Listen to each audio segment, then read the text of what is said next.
I'm so proud that Owens Corning participates at the level it does in this. I mean, it shows what our company stands for, and not just from a financial standpoint, but you look at all the people that we've had involved in this that are coming to the events and participating and contributing, and that's a big deal. Especially with something like this, it's just the right thing to do. And it's all about these soldiers that have been wounded in combat and our ability to give something back to them. I think beyond that, what we've seen is just the connection with our customers. So this cause in particular has connected so well with our customers, and their ability to jump in and help has been one of the coolest things I've been able to see.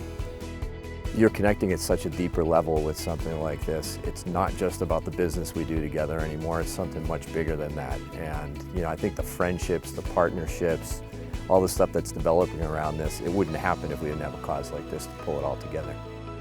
This has a lot of legs, and we can do a whole lot more with it. I think the support and the connection and the common sense of purpose that we have with our customers is going to allow us to really build on this and get a lot more reach.